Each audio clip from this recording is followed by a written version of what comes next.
So, starting the recording. One, thank you again for coming. So today we have two great speakers. We are going to start with Madeleine Hall Arber, who is from MIT and is going to introduce us to the concept of fishermen ecological knowledge. And then we are going to hear from Sarah Schumann, who was the driving force behind this project and the results of this project. But first, I want to also introduce to you an advisory panel. So when Sarah brought this project, we decided that it needed not only her expertise and fishermen's expertise, but managers and scientists to weigh in, to think through, to vet this project, see where things are going, and add that level of expertise so we could build something that would move forward. And so those panelists who devoted their time to reading a very large report and providing wonderful, wonderful feedback are Connor McManus and Joe Habrack from Rhode Island DEM, Wally Fulweiler from Boston University, Katie Egan, who is a professional fisherman, and Madeleine Hall Arber from MIT. And so these folks together really helped Sarah finalize her report, which we were able to share with all of you. And I will drop all of that in the chat as we get going. So with that, I am going to turn everything over to Madeleine, and I'm going to spotlight her picture. So when she shares her screen, her picture is the first one you see. So with that, Madeleine, please share your screen and take it away. Sorry, I should have checked out how to do this before. I'm not sure how to share my screen. That's okay. So there's a big green button down on the lower part of your screen. Ah, okay, got it. You click that and then just open up, use it to find the screen. Oh, there it is. Okay. So all you need to do is just put it in, just present play from the start. Okay. Perfect. You're good to go. All right, thank you. So my task today is just to give you a brief explanation of what FEK is. And I thought I'd start with just distinguishing between FEK and the other EKs that are very commonly talked about. TEK is maybe the first one that people started thinking about, and that's normally the tribal and indigenous people's knowledge. And at some point, people eventually realized that there was a whole body of knowledge there that wasn't often taken into account. So there started to be research on traditional ecological knowledge. Then there's local ecological knowledge. And as you might guess, that has to do with communities' information. And it's based on their familiarity with a certain geographic area or specific ideas or so on. Sometimes FEK is considered a subset of LEK. So, but the difference is that FEK obviously is looking at fishermen's ecological knowledge. So that's the information that fishermen have collected or accumulated over time. And it's based first and foremost on their own experience and day-to-day working out on the water. But then it's also supplemented with knowledge that's passed on from their parents or other uncles, previous generations, in other words, as well as fellow fishermen.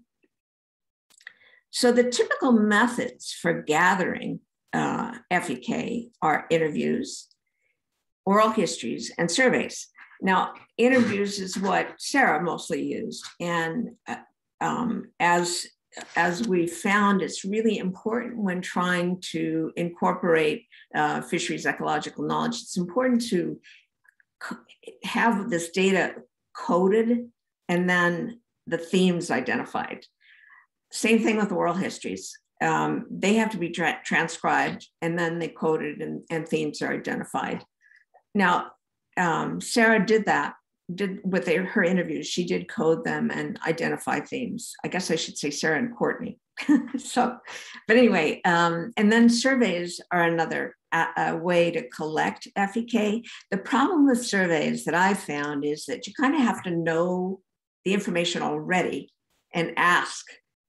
So it's okay to, I think personally, I found that it's okay to do a survey after you've done the interviews and maybe collected oral histories. And so you have the sort of the body of knowledge that you know that you want to delve into. And then you can do your survey to see if only one person knows this or 100 people know it. But again, you have to know what to start with. So in order to use FEK, it's important to pay attention to the potential for negative consequences. I think that NOAA came up with a whole list of things that were important when they were talking about TEK, but it also applies to FEK. And you want to make sure that you're not doing any harm. And it's important also to avoid the risk of misappropriating the information. And this can be a real challenge because you're gathering all this knowledge. There may, in the case of TEK, there's often sort of intellectual property that can be identified.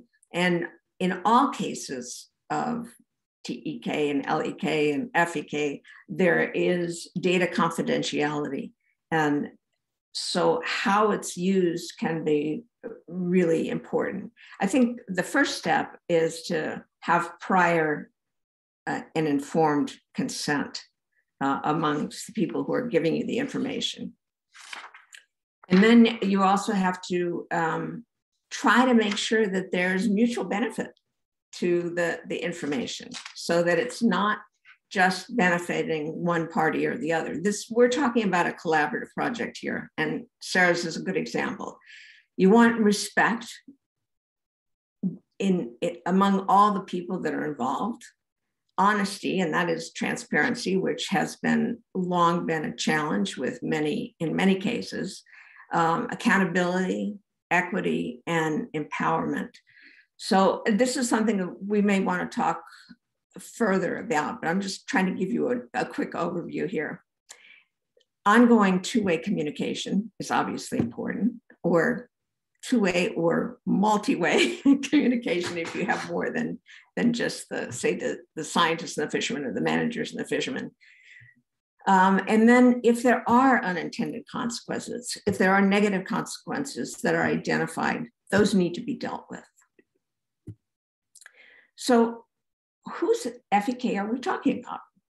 It's important to know that in all cases, the TEK, LEK, FEK, no single person has all the information that all the ecological knowledge of that particular group.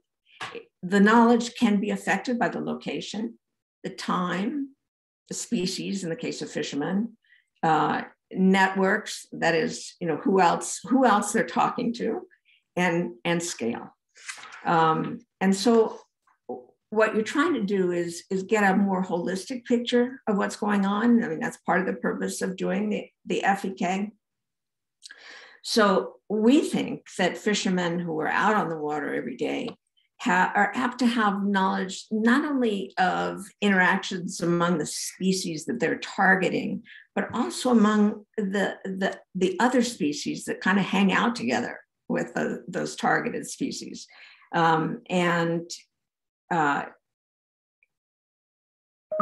think it's really important to gather, all this different information from this whole variety of people so you can get a more holistic view.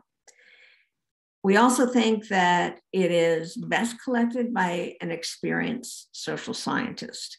I know sometimes it seems like common sense when you first start talking about social science, but really there is experience, there is knowledge behind social science. So I think it's really valuable to have a social scientist and then have the results vetted by the participants, the holders of that FEK.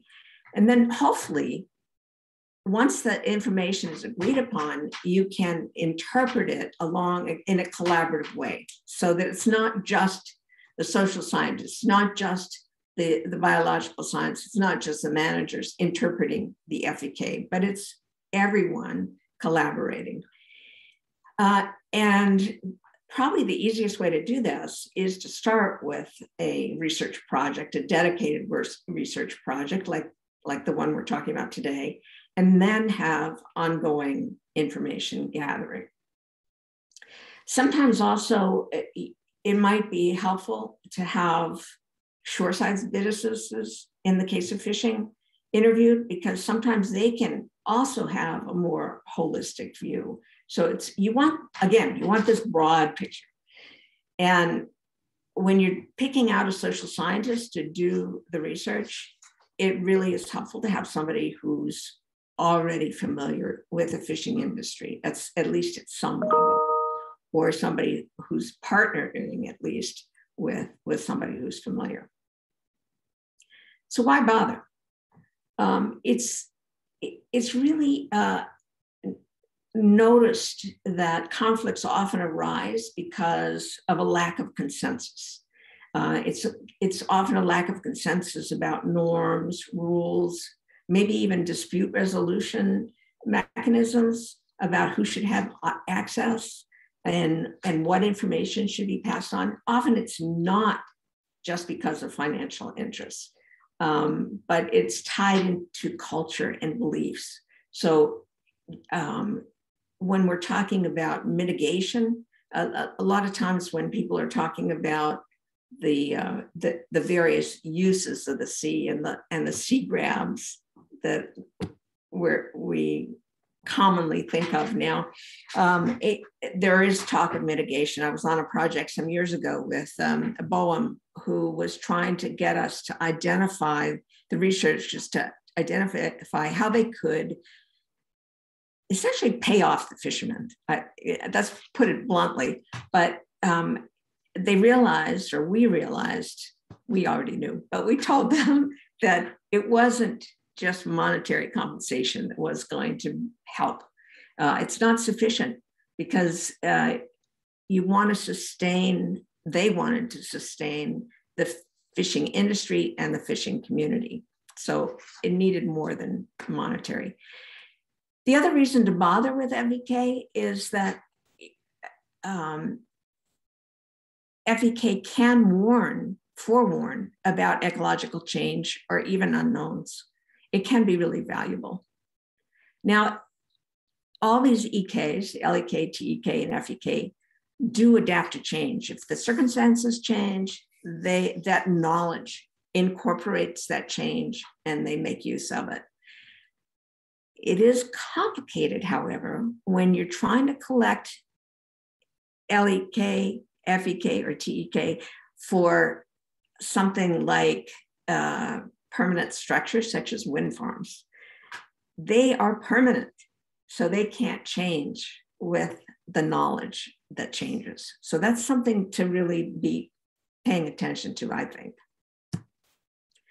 So moving forward, we know, or I think all of you who read the introduction of the project know that this project builds on other projects. I'd like to see that keep going. The range of FEK that has been collected is great, and it hints at what knowledge is available. There's a lot more out there. Time, it's very time consuming to do this. Numbers of participants and funding, always an issue. And the whole question about moving from anecdotal data, I'm sure any of the fishermen out there have heard that before. Oh yeah. We want to move from that kind of dismissal of the information that the fishermen have to data that can be incorporated into management and into decision makings of all sorts. So that's part of the purpose of this kind of project. And I think I should have time still to answer any questions if anybody wants to raise anything. But that's, I just wanted to give you sort of a brief overview. Thank you, Madeleine. So what we're going to do, and you can use the chat, folks, if you want to, is to leave your questions there or in your heads, because we're actually going to show the results of this and then host a very long discussion period after. So this way we can entertain lots of different questions and discussion. So thank you so much, Madeleine. That was a great overview. Thanks, Courtney. How do I stop? Oh, never mind. I see it. Good job. Look at that. All right. So Sarah, I'm going to ask you to start sharing your screen. So Sarah is actually doing something slightly different. She is sharing a video of her presentation, and that should be queued up now.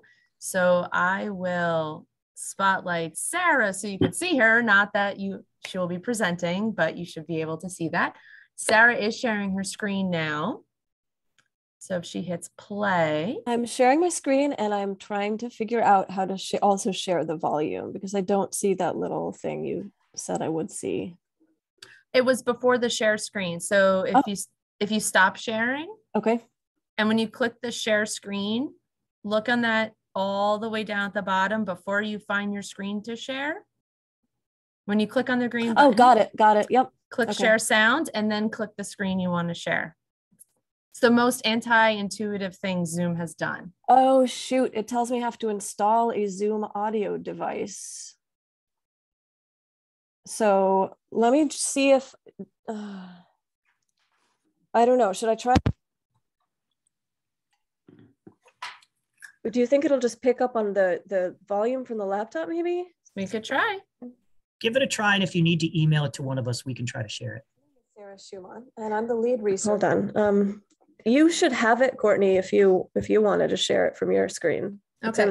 When you hit play, I actually could hear if you did not talk. Let me just put the volume. Okay, ready? Let's give this a shot. Hi, everyone. My name is Sarah Schumann, and I'm the lead researcher on the project Integrating Commercial Fishermen's Ecological Observations into Estuary Monitoring in Narragansett Bay. This project started out as a grassroots effort spurred by the fact that Narragansett Bay's commercial fishermen were observing a lot of changes in the bay's ecosystem, but there wasn't really a ready-made pipeline for them to put these observations into so that they could be incorporated into the existing framework for monitoring and managing Narragansett Bay. This project has been years in the making and has benefited from support from 2 consecutive year classes of Dr. Brett Still's students in the URI Masters of Environmental Science and Management program, advice from the staff of the Coastal Resources Center, and ultimately this project never would have reached completion without the generosity and commitment of the Narragansett Bay Estuary Program, who committed indispensable financial resources, project management skills, and scientific expertise, but most importantly, believed in the project and in the value of integrating commercial fishermen's observations into the caretaking of this precious ecosystem. Narragansett Bay is a fairly well-studied ecosystem. In this list, for example, you can see a number of the long-term ongoing initiatives led by academic, government, and nonprofit entities that inform our understandings and decision-making about the bay. The object in the foreground of this photograph is a data buoy that's part of the Narragansett Bay Fixed Site Monitoring Program that's jointly run by DEM, URI, the Narragansett Bay Commission, and a host of other partners. But that's not the only monitoring activity that's going on in this photo. What's that over there? Let's see if we can zoom in a little bit to find out. Aha, a commercial fisherman. This shell fisherman spends hundreds of hours a year on the bay, not as much as that buoy, but still a lot more than most people. During that time, he's picking up lots of information about this ecosystem, weather, tides, catch, bycatch, really anything at all that crosses his path. So how is all of that valuable information being used to help inform management of Narragansett Bay? You probably guessed it, a lot of it isn't, which is a big missed opportunity. That's why we set out to conduct a pilot project that would help us ascertain what it might look like if we collected top to bottom information about the Narragansett Bay ecosystem from the bay's commercial fishermen. Not just specific taxa or locations within the bay, but the whole ecosystem. Whatever, wherever, and whenever these fishermen were observing. More specifically, we wanted to know how have they seen this ecosystem change, and also what has stayed the same. We were interested in learning what kinds of ecological information fishermen pick up on and store in their minds. What are the best interview or survey techniques to elicit this information reliably and consistently? What are the best approaches to synthesize and analyze this data? And how can this data be most useful? Our pilot project took place in 2019 when I conducted semi-structured interviews with 17 fishermen representing a variety of gear types, target species, home ports, and areas fished. We complemented these new interviews with interviews that I'd previously conducted for 2 other projects in 2014 and 2016. This interview asked fishermen to reflect on what they had seen change. Fishermen themselves chose the interviews they'd like to talk about, and then they reminisced on where, when, and how each species had changed. They drew these trends on a laminated nautical chart, which was photographed for subsequent digitizing in GIS by our collaborator, Julia Twitchell. Interviews were transcribed. Maps and transcripts were subsequently mined for what we called observational statements, a unit that we defined as consisting of any unique combination of species, segment of the bay, type of trend, and timeline of change. Together, all of these interviews generated 432 unique observational statements. The chart here is an excerpt from a table that can be found in the report, showing a handful of these observational statements.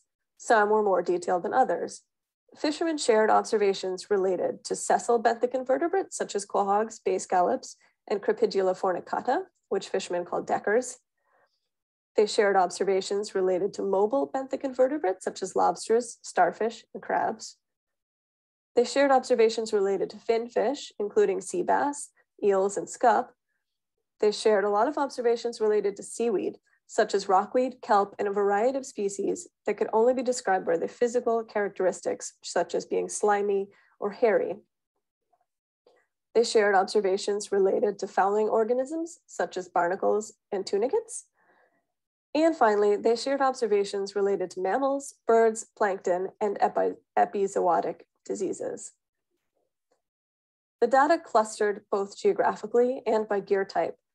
Observations by quahoggers clustered in the northern portions of the bay, which is where quahogs are most prevalent.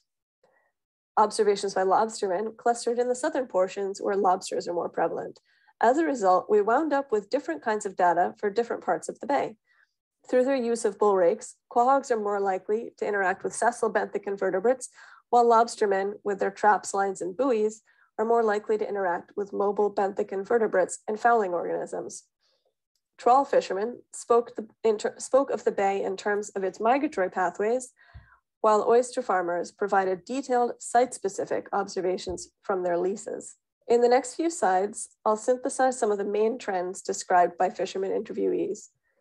Quahoggers reported that quahog populations are at a historic low and that this decline has been taking place from south to north within the bay. This decline can be visualized in the orange areas in the map on the left, drawn by several different fishermen. The exception to this trend has been the northern portion of the upper bay. Consistent quahog hotspots drawn by interviewees can be seen in green on the map to the right. Several shell fishermen pointed to an increase in the population of the slipper snail, Crepidula fornicata, which fishermen call deckers. There's no targeted fishery for deckers, but they share a habitat with quahogs and are commonly caught as bycatch in the quahog fishery. This map shows areas where interviewees reported an increase in decker populations in recent years. According to one fisherman, deckers are becoming so thick in some areas that quahoggers are no longer able to work in those locations. Lobster fishermen reported a decline in their primary target species that began in the north of the bay and worked its way southward over time. This is shown in orange on the map on the left. A few lobstermen continue to work in small areas of the Lower East Passage and Newport Harbor, where populations have remained commercially viable. These are shown in green on the map on the right. Various different kinds of fishermen reported community level changes in macroalgae or seaweed. For example, the photo on the left was taken in an earlier decade when lobstermen say they would haul up balls of kelp the size of pickup trucks. Kelp and other habitat forming species like rockweed were common back then, but at some point, it seems that the bay's macroalgae has shifted to a community dominated by a larger range of ephemeral species that have cycled in and out in their abundance, such as this species or mix of species in the photo on the right, which lobstermen called slime. Other seaweeds were described as yucky scum, horsehair, dead man's hair, and other descriptive names. This slide summarizes a few of the other salient trends that were apparent in interviews, such as a sudden and dramatic disappearance of starfish and a decline in barnacles and tunicates such as sea grapes and sea squirts. Interviewees also described increases in warm water fish species like black sea bass and sea robins, as well as abiotic factors like water clarity and a mysterious smell reminiscent of bleach. All in all, fishermen feel that the bay is in flux. This project is a first step to establishing a framework that will enable fishermen to work with scientists and managers to understand these trends and what's driving them. Since this was a pilot project, we learned a lot about the potential for this kind of work to produce new information about the bay. We also identified weaknesses in the data collection instrument that might be able to be improved before launching a larger scale effort. In terms of these lessons, interviews confirmed that fishermen take in information about many different biotic and abiotic aspects about the ecosystem, not just the species that they harvest commercially. In other words, their knowledge is not just useful for shedding light on the status of commercial stocks, it's also useful for understanding the dynamics of the entire estuarine ecosystem from top to bottom, including many species that are not targeted or sold commercially. We also found, unsurprisingly, that the taxa an individual interviewee interacts with and the spatial distributions of his observations are both linked to the target species and gear type employed by the fishermen. Fishermen's incidental collection of ecological information through their fishing activities can be described as opportunistic, taking place in the course of those fishing activities. As we showed earlier, shell fishermen may be more likely to yield observation about sessile benthic invertebrates and seaweed in the upper portions of the bay.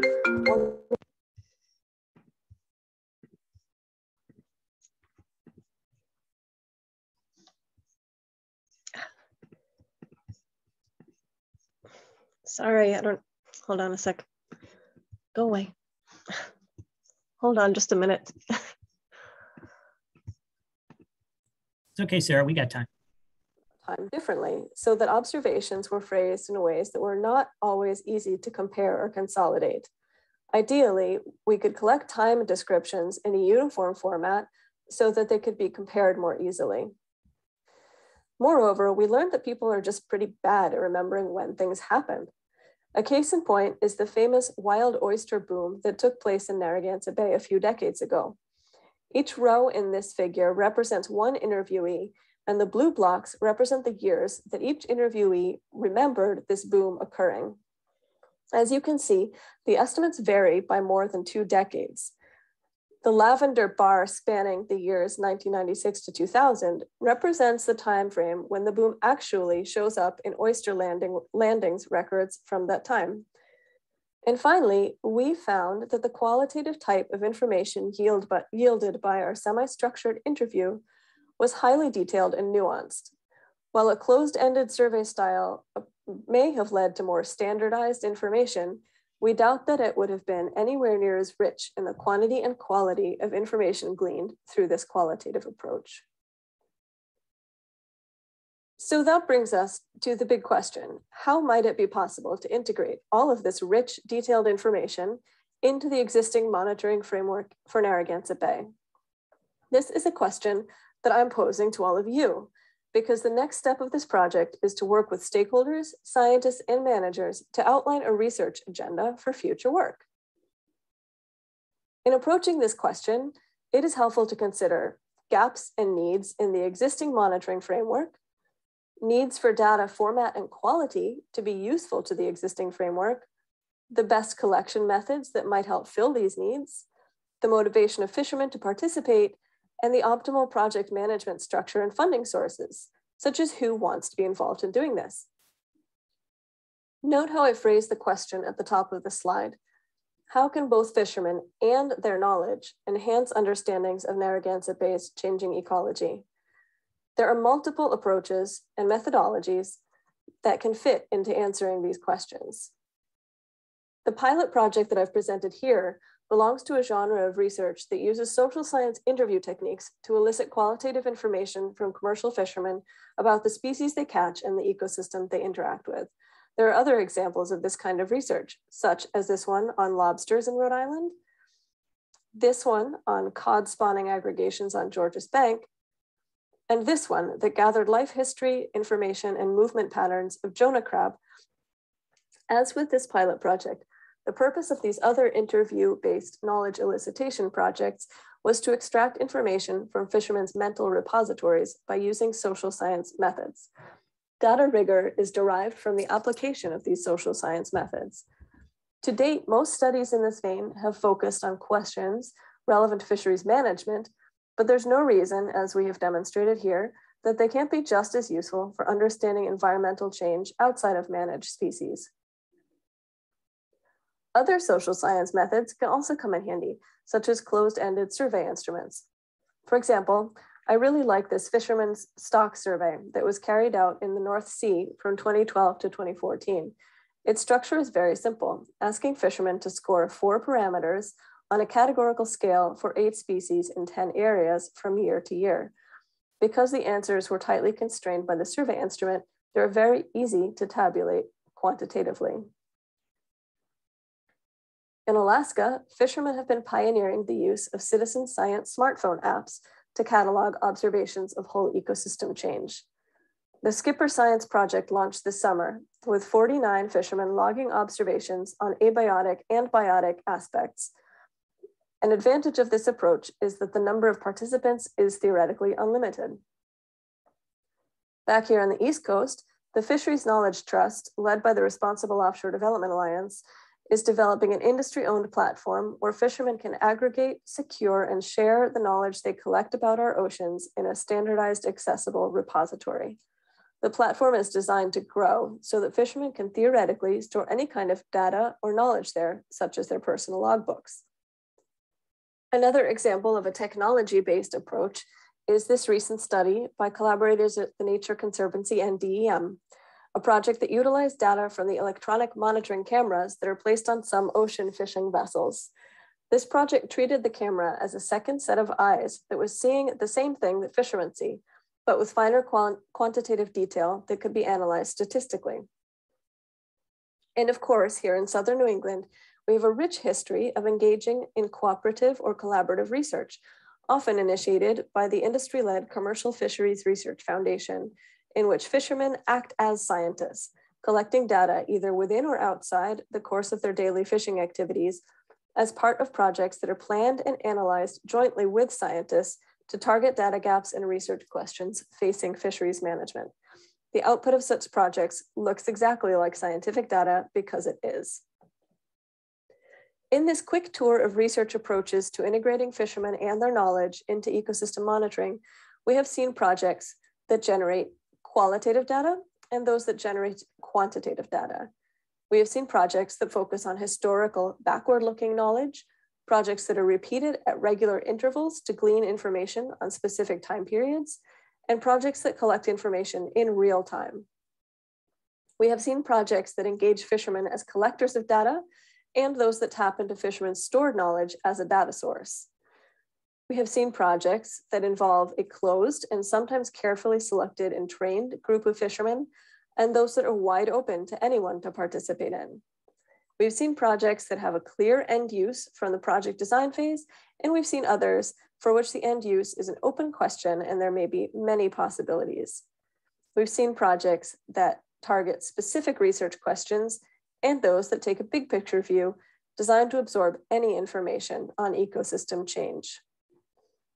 The question for all of us in the Narragansett Bay region is, what mix of these strategies would we find most useful for integrating fishermen and their knowledge into efforts to understand the changing ecology of Narragansett Bay? And we want to hear from you. You are invited to share your reflections in the Q&A following this presentation, but we also invite you to use this link that I'm pasting into the chat to submit further input via a Google form. You can write your ideas out in a Word doc and upload it into the Google form, or you can jot down your ideas in the text box located within the form. Either way, please submit your ideas by January 15th. My partners from the Narragansett Bay Estuary Program and I will use these ideas to put together a research agenda that can inform future work to integrate fishermen and their knowledge into the monitoring and management of Narragansett Bay.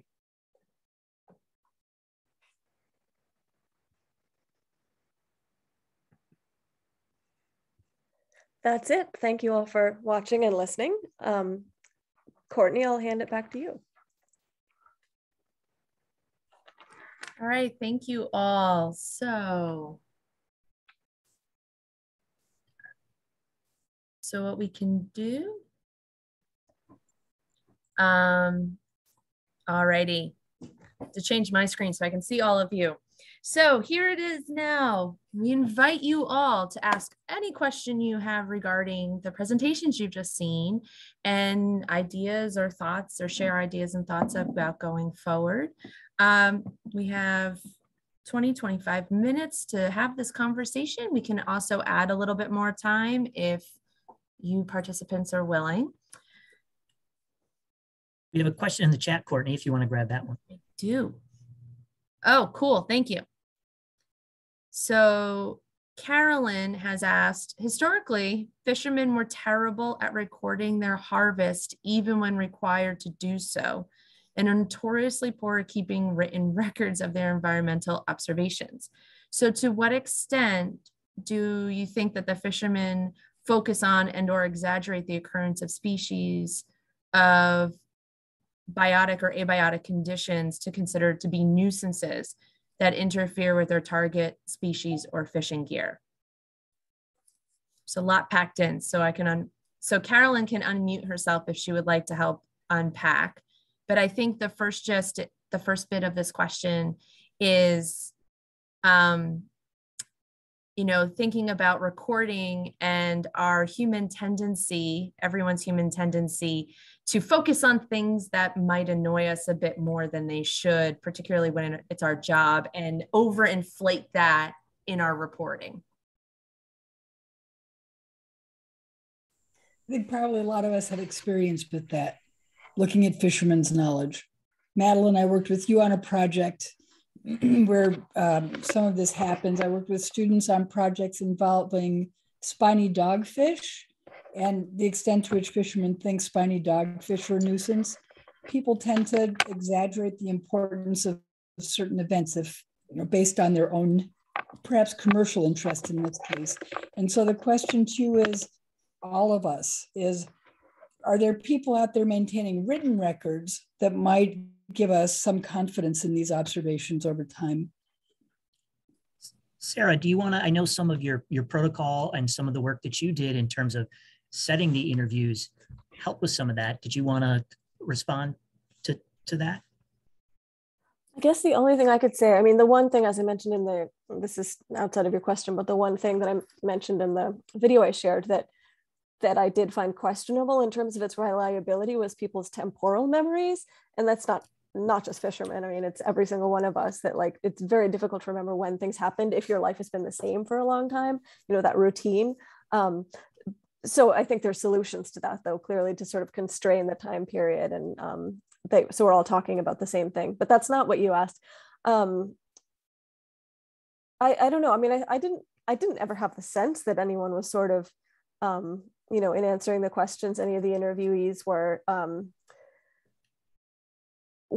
skewed in any way in their recall. And I think that what helped with that was the fact that we were sort of approaching it very, you know, at a slow pace, just going one by one through the changes, sort of a meticulous, like, laundry list of all the different changes that people had seen. And then I would continue to prod people to say more about each change. Where did you see it change?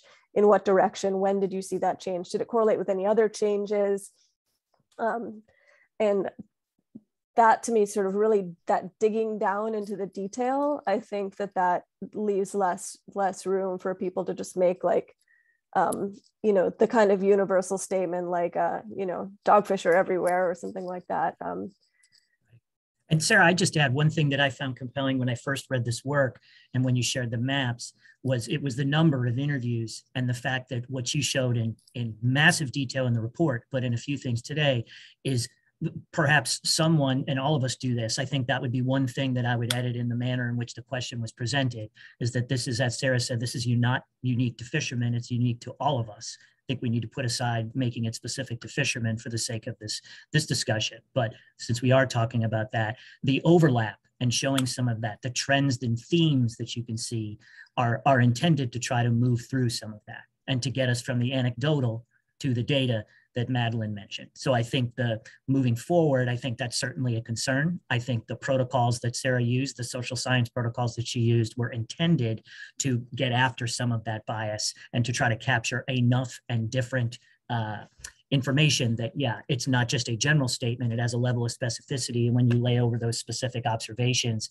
that were done really, I think, what's the word, just artistically in the maps in the report, you can see those different observations.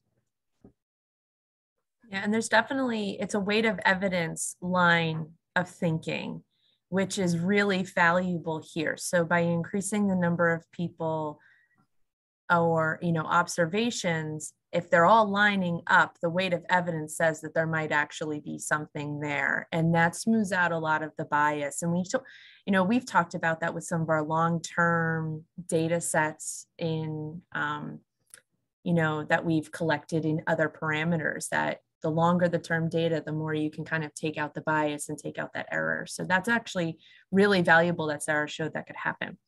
And so Mike Pohl has one very interesting presentation, Sarah. I was very thrilled by it.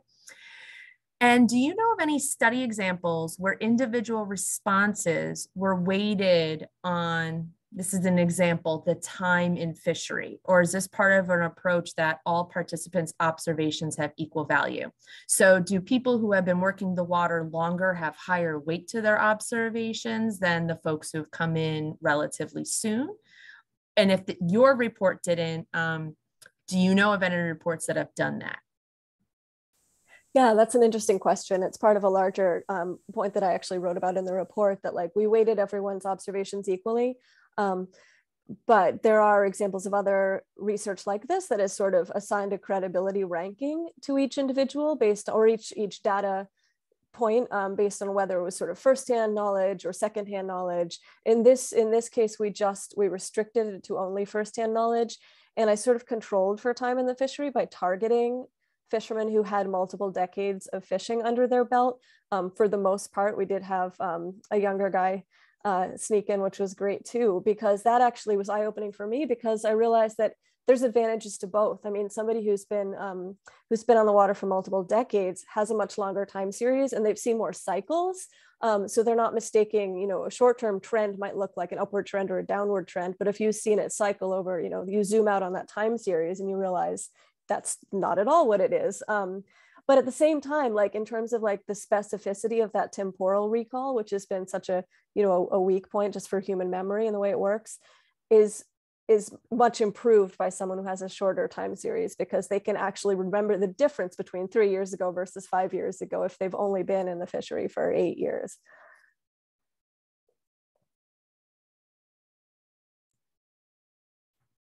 These are great questions. And I think thinking through the length of time, I do know Sarah has spoken a lot that our fishery age, the age of our fishermen, is increasing. And so there's value right now of making sure that we collect what we can before these partners decide that they just want to go and enjoy their retirement without talking about all the things they used to do. We've actually had people between the time I did this interview in 2019 and now, some of the interviewees have retired. So it was good that we captured some of that knowledge when we did. All right, so I'm going to take a question from the CFCRI conference room, which we have a number of people sitting together. So if you guys can unmute yourself, hopefully we can hear you. Yeah, go ahead, Bill.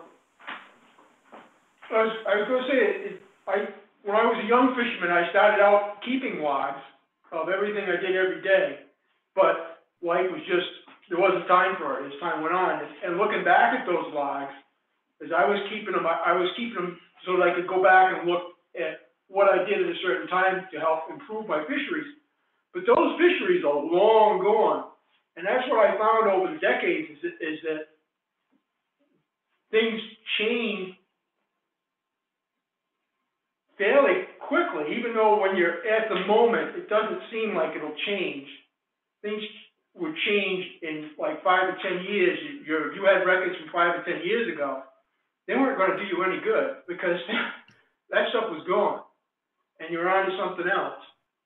It's in order.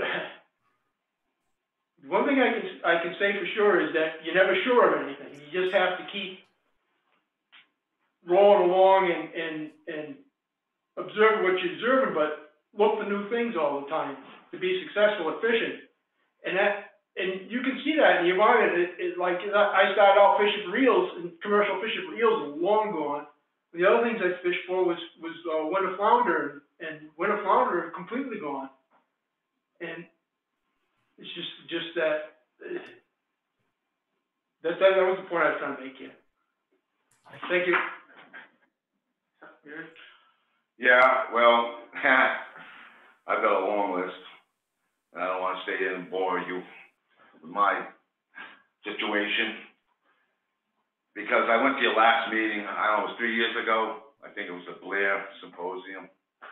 And at the very beginning of that meeting, if it's in the transcript, you can read it. The first statement that came out was, we are not going to discuss about the bonding and the forming of chlorinated byproducts. Now, to me, and many fishermen, that's the foundation of destruction. And why won't we research this? And why won't we talk about this?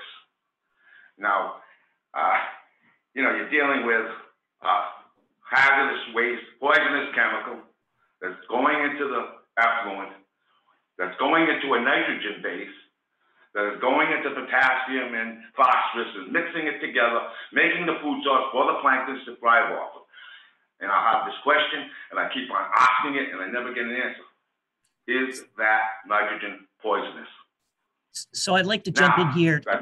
May I jump in real quick here? Is that I recall meeting you at the Newport meeting, and good to see you again. And this is just for knowledge sake, this is a separate group. This is a new discussion from what happened 3 years ago. I think what I'd say on the chlorine question is that was acknowledged as a part of Sarah's presentation. I think that's something that we need to put in this is specifically focused on this report. If looking for chlorine smell, doing chlorine monitoring, that sort of thing is something that would need to be built into a future work as a part of this FEK work. Excellent. So I think that point I'd like to take forward, but wouldn't be a forum to get into deep detail on that. We take your point, we'll capture it. And if it makes sense to the broader group and you can be part of that to include monitoring and looking at chlorine moving forward, we'd be happy to do that. So please move on to other questions if you have them. Yeah, I do have other questions as far as when I see the starfish population dropping off completely. I don't know if she did anything with that. Also, I'm noticing every crab, every crustacean dropping off drastically, some of them incredibly drastically fast. And then I get this report about the Great Barrier Reef, how they use the bisodium sulfates to kill off the crown starfish there. They go down and inject it with a needle several times to kill it. Now they're using vinegar, and they found out that's working better than the chemical. But anyway, the bottom line is the sodium nitrate, I'm sorry, not sodium nitrate, sodium bisulfate, is that perhaps having an effect on these starfish, which are almost extinct in the bay now? So Sarah, could you, I guess, respond to anything you learned on starfish or crabs? And I think in the larger discussion that we can add about toxic components being added, that can be noted as something that we'll want to consider as a part of the FEK discussion moving forward. But in terms of your work on this paper, what sort of observations did folks report on the starfish, crabs, or anything that would be germane to that question? Yeah, well, starfish are gone. And actually that brings me to, well, I have a couple reactions to some of what Bob said. One is yeah, one is that even, I mean, the interview data, it took me 2 years to write this up. So that is a a big red flag in terms of this particular methodology. I mean, it was a pilot project, so we had a lot of sort of feeling our way through the dark on this in terms of how to analyze it, but it just takes too long to write up something using this kind of methodology. So even in the time, like since I carried out these interviews, things have changed. And I've been hearing just informally through conversations with fishermen, stuff like what Bob said about crabs, even green crabs showing signs of shell disease and stuff like that. And so that leads me to really, stress the point of how necessary it is to do this repeatedly, like even on a year-to-year basis or in real time, to capture all of that knowledge as it's constantly in flux, as the bay is constantly in flux. That's one point. And then starfish, so I did, and Jeremy put this in the chat also. I don't want to lose track that there's also a question for Madeleine from Dave Monty, but I'm just going to integrate Jeremy's into my response here, because Jeremy asked in the report, we compared FEK with scientific surveys. Do I want to comment on that? And that is, I didn't present it in the video, but the report itself has a lengthy discussion of all of this, the sort of analogous scientific surveys that are done in the bay. And we both looked for data gaps in those surveys that fishermen could potentially help fill. But we also, where there was existing data from scientific surveys, looked at how it compared to what fishermen reported, whether it aligned, whether it contradicted, or whether the two sort of helped explain one another. And in the starfish case, I would put it in the explanatory category. What scientific surveys they are, there's no dedicated starfish survey, but they are caught incidentally in some of the trawl surveys that are done and the ventless trap surveys that DEM and URI have done. And they have found the same thing. Starfish have disappeared from the bay. And then there were some studies done by URI collaborators on the sea star wasting disease that struck on the West Coast and has apparently struck on the East Coast as well. And so that is the leading sort of scientific consensus, I believe, as to what happened to starfish. And it's not limited to Narragansett Bay. It's not even limited to the East Coast. It seems like more of a global phenomenon. Thank you, Sarah. So I'm going to go back to Dave Monty's question in the chat. And then Fred, I see your hand raised, so you are in my queue. So Dave has a question for Madeleine, and she said, do you have any example of studies that have been used to impact fisheries research or fisheries management, or could lead us down to have any examples of the successful integration of this? That's an excellent question. I'm having some trouble thinking of a specific example. I did work on a project quite a few years ago now that was very interesting in that the person, the PI, had worked for NOAA at the time. He was a postdoc, and he was looking at communities' place on the water. And he started with the vessel trip reports. Now, at that time, the fishermen were complaining that the vessel trip reports were unrealistic because they only had one point in time where they started fishing. It didn't show the movement throughout, their day, the course of their day. But it turns out that once you accumulate a lot of data points, even if it is just the starting point, you can see clusters. And what we did was we had these maps of the clusters, and we brought those back out to the fishermen and interviewed them. And at that level, at that higher level of seeing the clusters, fishermen were rather amazed, actually, that it did accurately portray where they fished in general. And so I don't know that was actually used in a follow-up and management, but it did give the fishermen a better feeling about their vessel trip reports, if nothing else. At least it made them feel like it wasn't totally useless to give NOAA that information. And the problem was when they delved down deeper, when you looked at the gear type and species, it wasn't so easy. The picture became a lot less clear. But it was interesting because it was a good start. This was when GPS was really very new. Now it would be interesting to see what would happen now with that kind of data and that kind of project. But I'll have to think about other studies, and if I can think of some, I'll either before the end of the meeting, I'll make a comment in the chat or get back to you afterwards. Thank you, Madeleine. So I'm going to call on Fred, and then I think we're going to start winding up. It is a little after 5, so we only have about 10 minutes left. So Fred, please go right ahead with your question. Well, first off, thank you. This is great to see this, especially in the Bay. It's been a long time coming, and there's been a change in the Bay that's been precipitated for, well over a decade or so. Jeremy Colley has monitored activities in the Bay and, has stated that it's gone from a benthic community to a pelagic.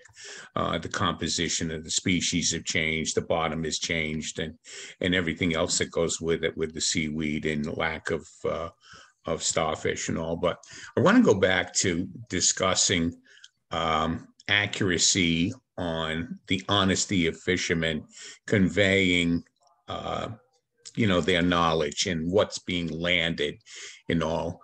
You have to understand that fishermen always feel like they're under the gun, that they're under the microscope. And, we work based on what we land because they use that for stock assessments in the formula for stock assessments. And if you harvest too much, then there's a concern that we're overfishing and they're going to take it away. If we don't harvest enough, then there's not enough stock there. So they're going to reduce the stock. So, either way, we're going to lose. We're going to lose something, So there's been some of the rationale for the complacency or the lack of really stepping forward. Now, if you want to look at logs, I can show you logs of tons of fish that I've caught and all the fish that all of us have caught. We know that. We know what we caught and where we catch them because we have this traditional, routine and cycling and all that happens. And Sarah's right. I mean, I've seen certain stocks come and go. I've seen yellowtails, 3 times in my life, a prolific stock, and then just nothing, and then come back and nothing again. So same with blackback flounders and other species of scup. So, that's the, I think that's part of what's happening and part of sometimes the reluctance of getting really good data in interviews.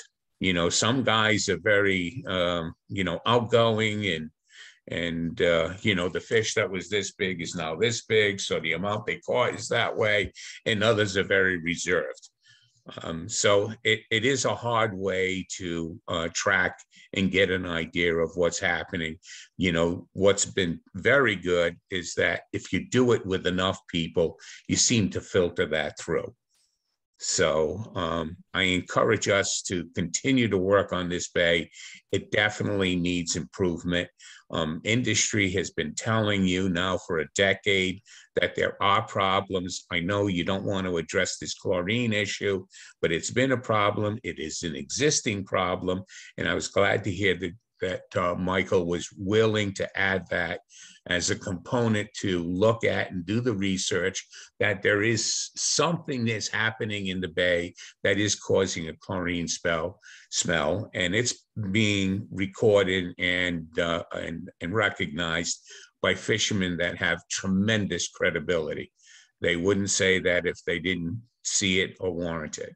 So thank you. I appreciate it. And thank you, Sarah, for what you're doing. Courtney, do you want to go to a final kind of combo question? And then we're going to turn it to our advisory folks to have a comment. Yeah, Connor just raised his hand. So Connor, can you hold to put, or do you have a question? I was going to follow on Fred, but I can do so in the comments.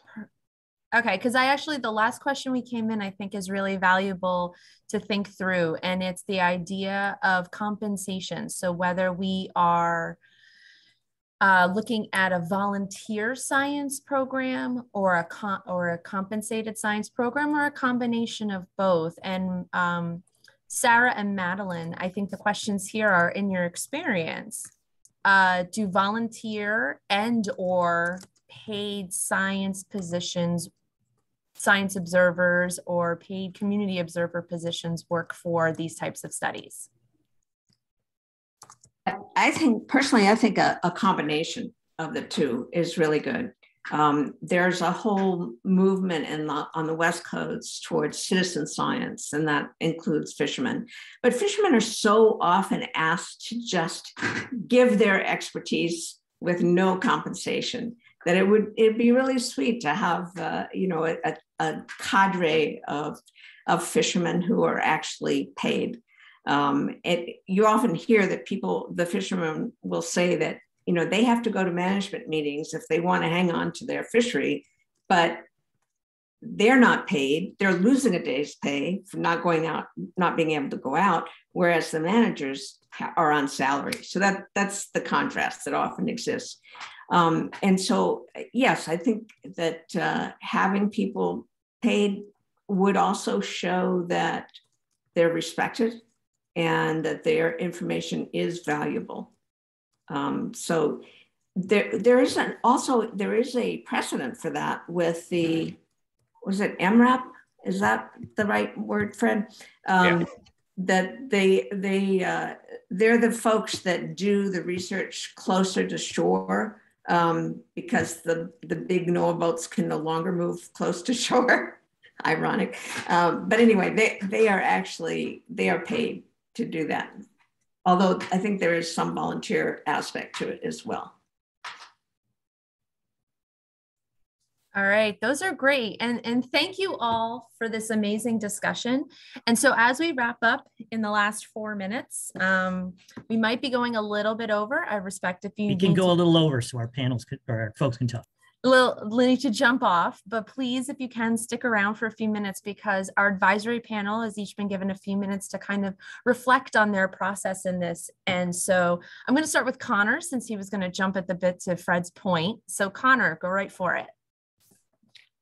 Sure. So first off, I want to thank Sarah, Courtney, Mike, and then particularly all the harvesters or fishermen for their time in sitting down with Sarah and allowing us to get a better sense of your understanding of the Bay. It's been real. I know how valuable your time is, and I very much appreciate it.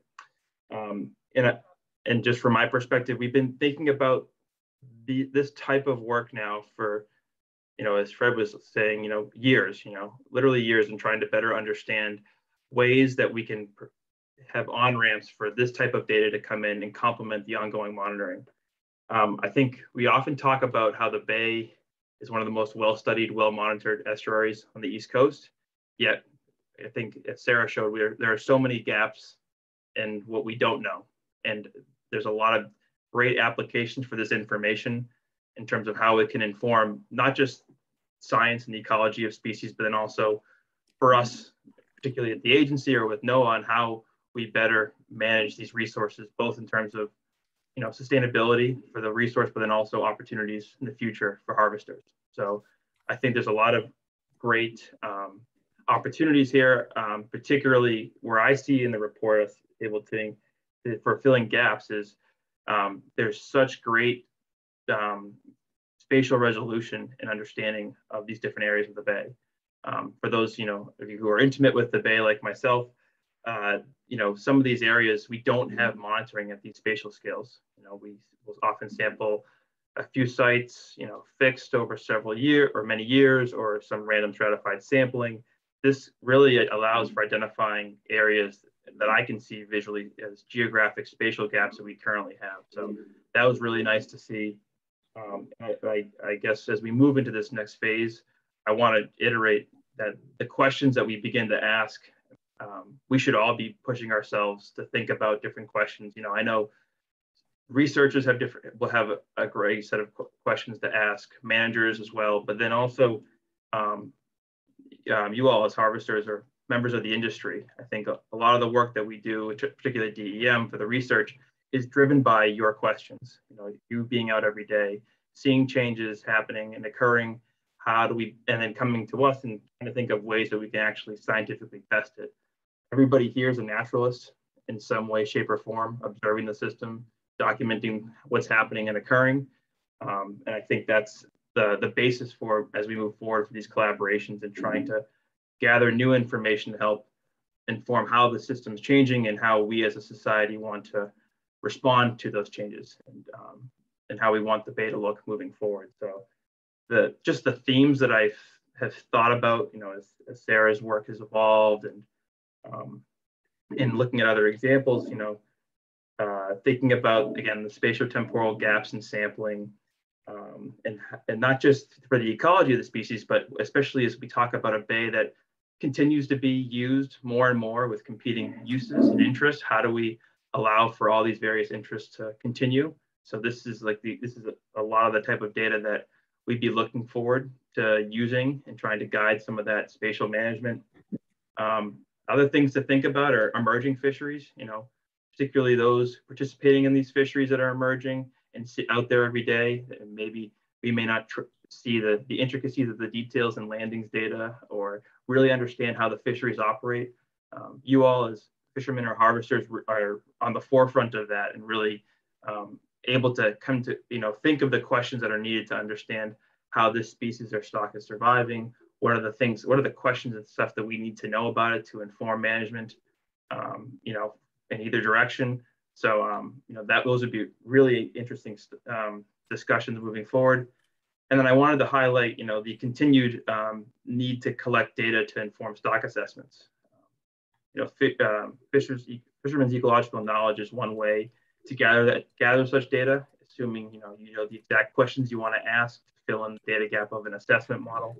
But then the other ones that we've discussed, you know, and that Fred and others are very aware of, is the various data collection at sea with tablets. You know, that's really advanced the science and improved stock assessments for a number of species, particularly lobster and hopefully Jonah crab down the line. But I've worked with a number of you on lobster and crab and black sea bass and quail and soon to be whelk in this forum. So I, you know, want to stress to you all the value of you collecting data, helping us inform what you see out there. And just to kind of piggyback on Fred's comment earlier, and the question from Carolyn, I've had the same question about data validity from fishermen, and you know, how to use it. Is it biased? And I've talked with a lot of harvesters about this over time, just trying to get a sense of this misperception. And I think two things. One, I don't know if harvesters would know which way to skew data to make it better or worse for him or her, because it goes into a model and data comes out in another way.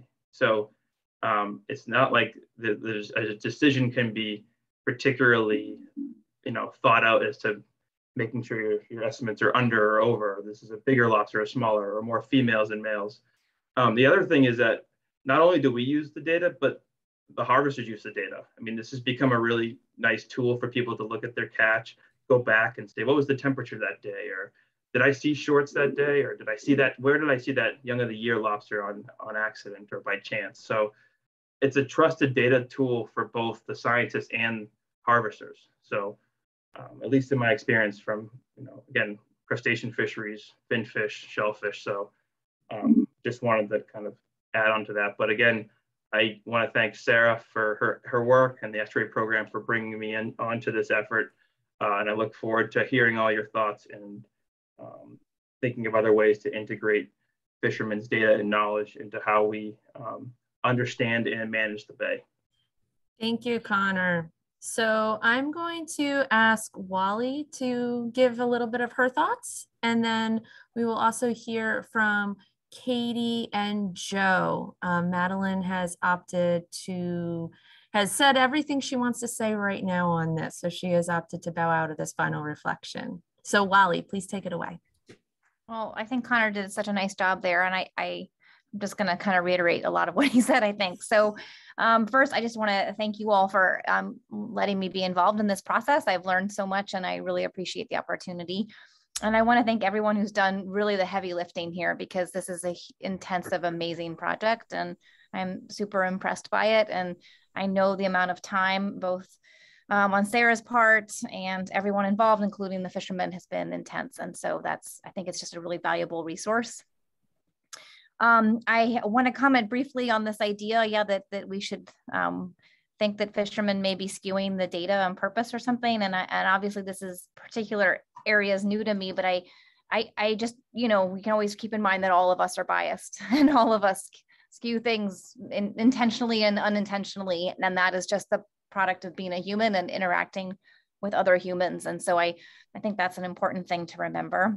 I really love the idea of trying to, put some sort of resources back towards the fishermen for their time for this. I'm not sure what that would look like, but something. And I really like the idea of trying to figure out how to get an iPad or an app or something into the fishermen's hands. I really see fishermen as the eyes on the bay and basically like an early detection system. And so if we constantly had them, consistently using an app and updating data, we'd be able to do some of these comparisons quicker. And I think that would be amazing and really useful, especially because the bay is going to continue to change. So that's just that we can be sure of. And then, I think that was it. I think that was the last one. So thank you. Thank you, Wally. And Katie, and then Joe, and then we'll turn it back to Mike to wrap up and move on. Hi, I'm so grateful for the opportunity to contribute to this project. The report is amazing. There's just so much information packed into it. And it's really eye-opening, the gaps in sampling and things that I see, just reading it, and things that I see and where I can already see opportunity for contribution. I look forward to hearing how this evolves into monitoring and management and giving fishermen a voice. I think it will spawn new projects and foster collaboration. I understand the concern about the biases, but I think projects like this could ameliorate and help each other understand each other's biases, not just the fishermen, but also scientists. So the fisheries that I participated in have very little data collected and little to not very complete stock assessment. So I think this is a good first step to really kind of understand and stay on top of things, because things are evolving so quickly, and just being able to have a constant communication back and forth, I think, is really important. But thank you, Sarah, for bringing this idea to the next level. It's amazing. And the report is phenomenal. It's a great read. So thank you for having me be a part of this, and thanks for everybody for getting together. So thanks. Thank you, Katie. And so Joe, any final remarks? Sure, yeah. First of all, just to reiterate what the other panelists have said, thank you to everyone for not only participating in the surveys, but for putting on this presentation.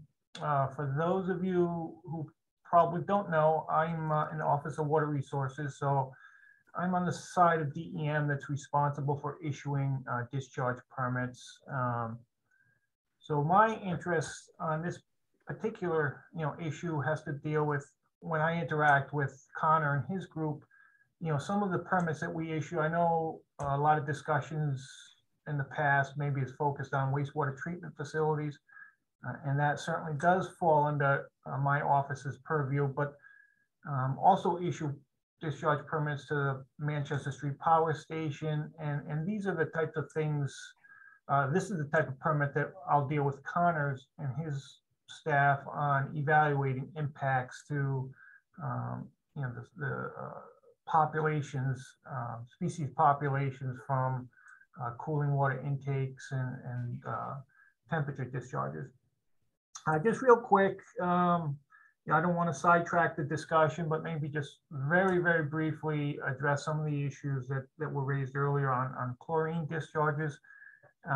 Just maybe the department has put together a paper on that, and I could certainly provide that to people. I guess, Courtney, maybe what might be best is if they could reach out to you and you can maybe pass along their email, and I can pass that information along. But as far as chlorination, it's nothing new. I mean, it's been going on for many, many decades.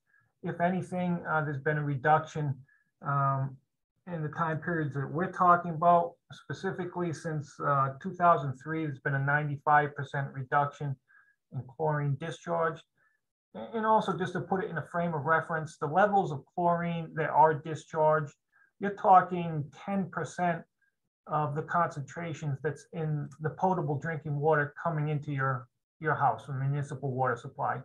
So I think some people may be, there may be a thought there that the chlorine levels are much higher than they are. Like I said, it's a fraction of what you would get out of your municipal tap. So I could pass that information along. Like I said, I think that it's been very informative for me, and I look forward to learning more of that information and working with other groups in DEM to make sure that the permits we issue are protective of the species that are out there. Thank you again. Thank you, Joe. And look, lots of thanks to close this. We've gone slightly long, but look, I appreciate everyone's attendance tonight and maybe putting off your dinner or happy hour a little bit. I really do want to echo thanks. A couple of you stole my fire to thank the harvesters that are here, those that are here that are not being paid. Many of us are here and are being paid right now. Many of you are not. So I really acknowledge and appreciate your time being here. I want to put my thanks out to the panel that came together and looked at this really thick, complicated report under a pretty short timeline, and were able to weigh in and provide some support to us and to Sarah as we started this, to make sure that we were checking ourselves as our passion for this didn't outweigh the science or the reality of what we had. So I want to thank you for that. Very much want to thank Sarah for her work on this. I don't know about you, but that's probably the best taped presentation I've seen in the era of Zoom and COVID. It hit the post in terms of time. It answered the majority of my questions. And for what it's worth, she has been a fantastic representative of harvesters, a fantastic representative of balanced discussions about what is occurring in the Bay. And it's what compelled me personally, and then us as an organization, to say, to the point that was made earlier about paying, we need to pay this person to put together this information that was so compelling and to help be part of moving this forward. Sarah can't do this all on her own. And moving forward, we really need to have a group of people that are looking at this work. I encourage everyone to read this report. It looks thick and scary, but there's a lot of maps in it. It goes pretty quickly. By and large, when I got to the end of it, as I tend to write in highlighter, which is a little crazy, most of my highlighter questions were answered. And so I think this is a really good thing to start the conversation. I really want to thank Courtney for riding herd on this and keeping this together. This was a very complicated thing to put together, particularly in the world of Zoom. I am over Zoom, just like many of you, but this is the way we need to do things for a little while. And if we need to continue to do it as a part of this group, we will. And just the last thing I'll say is, look, I want to be true to my word of what I have said from the beginning, what I said to the Newport fishermen when I met them before COVID, and I look forward to meeting harvesters as the world opens up, is that we are very much interested in being part of the space. We have members of our steering committee, members of our leadership that overview our work that are here today, the Connors, the Dave Montes, Walt, other members that are here, Jamie, that are on all sides of this discussion. DEM members. We have no stake in this other than standing in the middle and hoping to be a bridge that can not deliver a specific outcome, but deliver an outcome that people that attend these sorts of meetings, that work the water, that manage the resource, that manage water quality, think may be best and think may be useful. So we look forward, great suggestions today. You'll see Sarah's information in the chat. You can reach out to Courtney. I would maybe suggest, Joe, if you want to send that paper to Courtney, we can share it with the distribution list for folks who attended this meeting. We'll have the report and the recording of this session up on our website, and you can take a look at it. And I would say stay tuned. We are not going to let this die on the vine. We are committed to this, and we're committed to you that we want to continue this conversation out of the respect for the good work that all the folks that Sarah interviewed, the time that Sarah spent on this, and those of you came here tonight. So with that, I think we'll end the public portion of it and stop the recording, and those that were invited to stay for the broader conversation to go a little deeper, please stay on, and just know if you aren't part of that conversation, you're not being excluded. We're going to get into some nitty gritty, and when we have more to report to you and otherwise, we'll bring you on. So thank you everybody for all your time. And we're going to pause for 5 minutes, and then we'll get into the next discussion. So how about we go 5:35, we'll start again.